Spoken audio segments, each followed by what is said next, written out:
Hey, there's Wisconsin Wine Guy, and guess what? I'm back with another wine and food pairing. So I'm not going to tell you what I thought about these wines. You have to watch the video. They'll be attached to this one. But, I was so inspired. When I do these wine reviews, the whole time I'm thinking about food. And sometimes some creativity hits me. I'm like, okay, that's it. That's what I'm going to do. Then sometimes it doesn't. This is one of those moments when it did.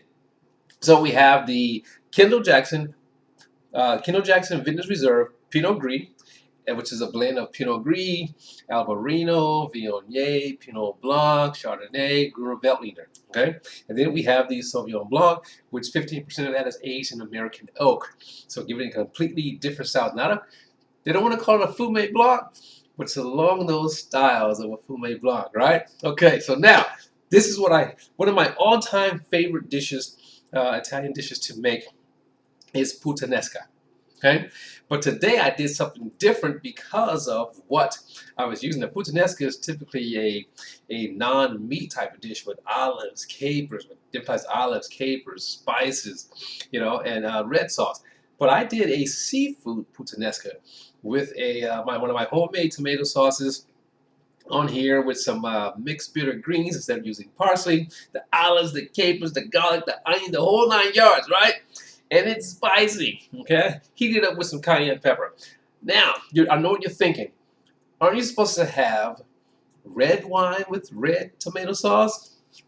Not necessarily so, okay? But we're gonna give it a try and see what happens here with this dish. And of course, I have one of my also favorite snacks would be sourdough toast, just drenched, soaked in Sicilian extra virgin olive oil. I'm a Sicilian extra virgin olive oil fan, so I just love to have my toast soaked in that. So let's get a refresher on the wine, and then let's dig into it. See what we got here. The Pinot Gris first. Again, that's a 2023. That is the current vintage. Then we're going to have the 2021, I believe. Yep, 2021 Sauvignon Blanc, current vintage is 2023. Oh, wow. Definitely pick up on those wood notes. Now, I don't know how this is going to go, but this is what I was feeling. This is what I was thinking when I was doing a review of these wines. So let's dig in. I'm going to take a picture of this so I have a photograph. So you get to watch me take a picture. Boom. Okay? Right? So now, let's dig in.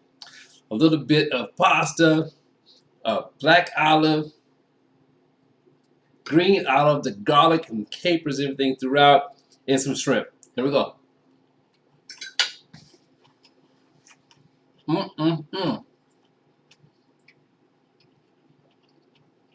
Pinot Gris first.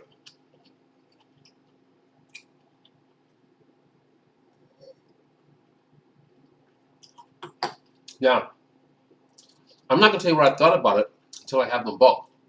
Okay?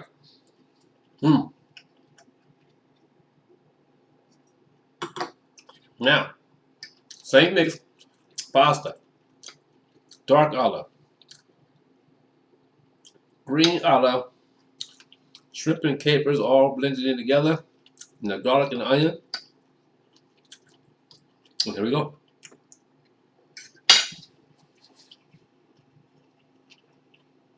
Sauvignon Blanc.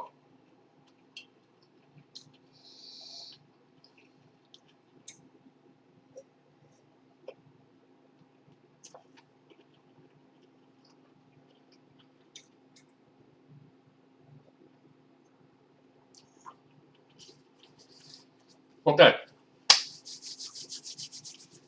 Here's the verdict. I'm a fan. It's exactly how I imagined it to be. Grapes coming from the coastal areas of California, cool breeze, crisp acidity. I do like that touch of American oak aging on the Sauvignon Blanc. Acidity is nice on both of those. Now, as it relates to the red sauce, you're wondering why? A red sauce, tomato sauce? Well, I make my own tomato sauce. Tomatoes come straight from my garden, or my friend's garden. And when I make my tomato sauce, there's no sugar added. Okay, this doesn't come out of a jar. This is straight, natural, ripened, vine ripened tomatoes that'll make the sauce from. So it's a fruit. I mean, keep in mind, tomato is a fruit. Tomato is a fruit. It has acidity. So I look for the same balance in my tomato sauces or tomatoes as I do with my wine. Now, that being said, fruit, fruit, acidity, acidity. It's going to go great together. We have our seafood. Okay. We have, you know, the richness from the olives.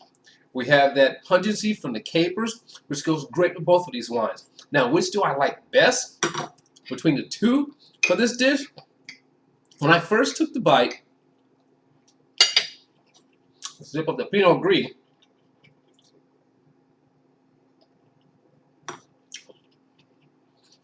I like how the fruity qualities came through. I like how you got more of that citrus, lemony characteristics to it. I like how it did well with that shrimp. This little shrimp was tossed in tomato sauce. We had that that ocean breeze kind of taste to it. So it did great with that. When it came to the Sauvignon Blanc,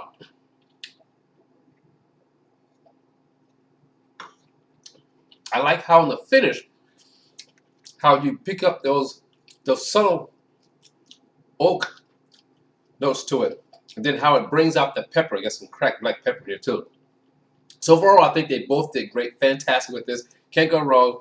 Give it a try. Puttanesca. This is a shrimp puttanesca. I'll toss the ingredients down at the bottom of this description so you can try it yourself. It's Wisconsin. Oh, I should try it with my drenched sourdough Sicilian olive oil toast. Wow.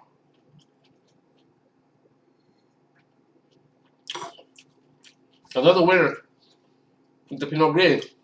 Here we go.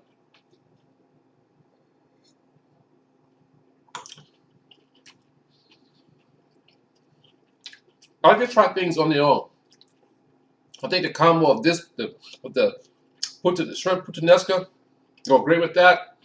It does okay on its own, but who's going to just eat olive oil and bread and drink wine? I would. So now, ancient Wisconsin wine guy saying, as always, let your palate be the guide, not mine. Don't take my word for it.